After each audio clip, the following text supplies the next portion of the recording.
Hai teman-teman, selamat datang di channel Pajero Kebo Diesel, channel Kebojero yang membahas seputar dunia otomotif dan juga khususnya mobil Pajero Sport yang saya miliki, mulai dari perawatan, tips berkendara, serta trouble-trouble yang terjadi di mobil ini. Dan juga ada beberapa sharing-sharing juga yang nanti bakal saya sharing ya. Nah, hari ini kita ngobrol santai ya. Jadi beberapa hari atau beberapa waktu yang lalu ya, saya sering sekali melihat kejadian kecelakaan di tol di media sosial ya. Jadi pemberitaannya itu seputar mobil yang kecelakaan tunggal ataupun tabrakan beruntun. Dan yang saya sorotin di sini, banyak yang terjadi kecelakaan di tol itu pelakunya atau korbannya ya, pelaku sekaligus korban ya, karena ini kecelakaan tunggal ya. Itu adalah mobil SUV seperti ini, Pajero Sport, maupun tipe yang old seperti ini ataupun yang all new Pajero Sport. Dan juga rata-rata kebanyakan memang mobil SUV leather frame yang memang jadi sorotan ya, dianggap arogan, suka kebut-kebutan, dan yang kecelakaan pun banyak dia. Nah, itu yang jadi sorotan saya. Di sini saya mau cerita ya, sharing ya, kenapa mobil seperti ini itu sering banget kecelakaan di tol. Kecelakaannya tunggal. Nah, itu salah satunya. Saya berpikir beberapa waktu yang lalu, kenapa di tol itu banyak yang kecelakaan, malah mobil yang seperti ini ya. Dipikir-pikir, ya ternyata benar. Jadi setiap pemberitaan yang kecelakaan Pajero Sport, Fortuner, ya ada beberapa ya, Innova seperti itu ya. Dan rata-rata mobil diesel yang punya tenaga yang tinggi, tenaga yang gede. Dan rata-rata pun kecelakaannya yang saya sorotin itu tunggal. Jadi bukan dia kecelakaan nabrak mobil lain atau nabrak dari belakang, enggak. Rata-rata nabrak tembok, keguling, nggak bisa mengendalikan mobil dan kecelakaan akhirnya. Terus setelah saya pakai mobil ini ya, saya baru paham kenapa mobil ini itu sering banget kecelakaan tunggal di jalan tol maupun jalan lintas. Jujur ya, mobil ini teman-teman, dia punya tenaga yang kuat, tenaganya itu gede ya. Untuk yang Pajero Sport yang saya miliki ini, tenaganya itu di 160 atau 170 HP ya kalau nggak salah. Torsinya itu gede banget, 345 Nm seingat saya. Itu saat sekedar gambaran ya. Belum lagi yang mobil yang di remap, yang bisa dinaikin lagi tenaga sama torsinya. Bahkan ada kalau mesin 2KD itu bisa sampai 400 HP ya tenaganya. Torsi bisa sampai 700. Itu gede banget, teman-teman. Karena saya tipikal bawa mobil yang slow ya, jadi saya coba mobil ini bejek. Emang tenaganya itu gede, padahal kondisi standar. Responnya itu langsung naik saat di RPM 2000 ke atas. Dan rasanya itu adrenalin kita itu ketantang gitu. Nah, untuk saya yang bawa mobil santai aja ketantang, apalagi buat orang yang senang kebut-kebutan. Nah, itulah alasannya. Mobil ini bisa ngebut, tapi sulit untuk ngerem. Kenapa saya bilang gitu?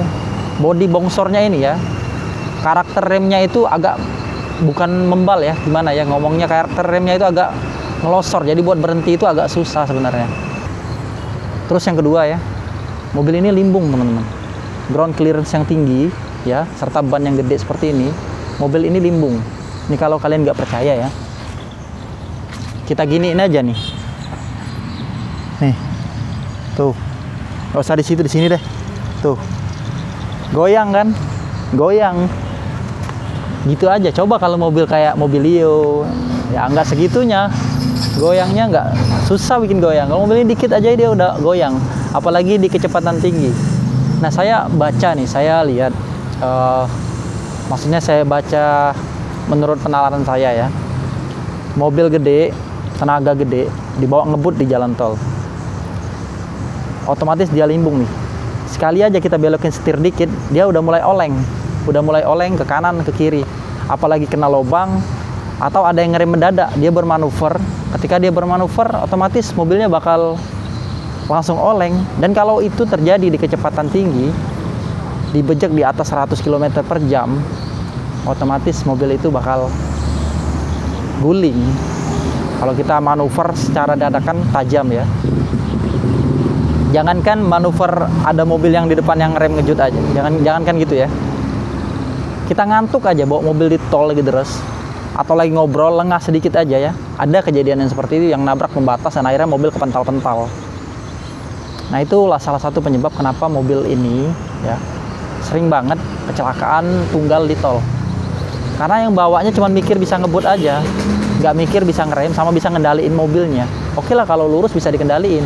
Kalau terjadi hal-hal yang tidak terduga, tol berlobang, ada gelombang di jalan tol, terus ada kambing yang nyebrang, anjing yang nyebrang, entah apa aja yang nyebrang bikin kita kaget. Itu bisa berbahaya, apalagi bawa keluarga, teman-teman.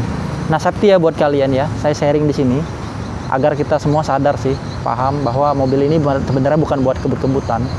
Mobil tinggi digunain ya sesuai peruntukannya ya. Buat off-road sebenarnya, malah enak. Kalau di kota ya bawanya slow aja, atau apalagi di tol ya bawanya sesuai dengan kebutuhan. Maksudnya dalam artian sesuai dengan aturan ya, aturan yang berlaku. Dan kita yang paham mobil, kita yang tahu mobil, jadi kita harus menguasai mobil itu sendiri. Seperti apa cara berkendaranya. Kita tahu remnya itu berhentinya kapan kalau di rem sekarang. Terus kita tahu tenaganya segimana kita bisa mengatasi, bisa ngehandle mobil tersebut. Karena kita sopirnya. Jadi kita harus bijak menggunakan mobil ini. Di kasusnya mobil Pajero Sport ini ya, karena dia punya tenaga gede, orang hajar, orang seneng pakai mobil itu ngebut-ngebutan. Dia ngerasa adrenalinnya terpacu, dia ngerasa gagah karena dia tinggi, tenaganya gede. Nah itulah kadang dianggap orang mobil ini arogan. Padahal sebenarnya mobil ini susah dikendalikan kalau sudah ngebut. Nah akhirnya terjadilah kecelakaan tunggal tersebut. Nah saya ada beberapa foto ya, nanti saya share di layar.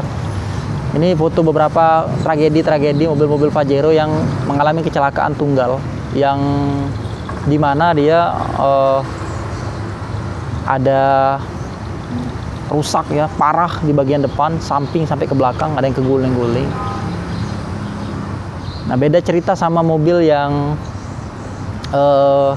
mobil biasa ya, apalagi mobil-mobil yang cc-nya kecil ya, suaranya berisik, hentakan bantingan yang nggak enak mungkinnya, atau lain-lain hal lah.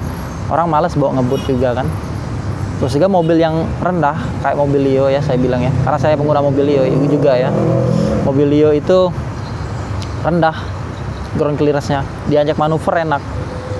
Nah itu lebih kemungkinan dia keguling, dibawa ngebut juga kecil karena gravitasinya itu bagus ya, nggak kayak mobil ini.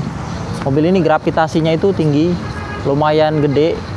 Jadi kalau dia udah sekali dibawa ngebut, udah limbung. Jadi tadi teman-teman lihat sendiri ya, ada cuplikan foto mobil-mobil yang udah terjadi kecelakaan di tol. Ada juga yang masuk jurang ya di jalan-jalan lintas. Dan itulah penyebabnya. Menurut saya itu penyebabnya. Saya nggak tahu nih kalian sepakat atau enggak dengan analisa saya. Tapi menurut saya itu sih.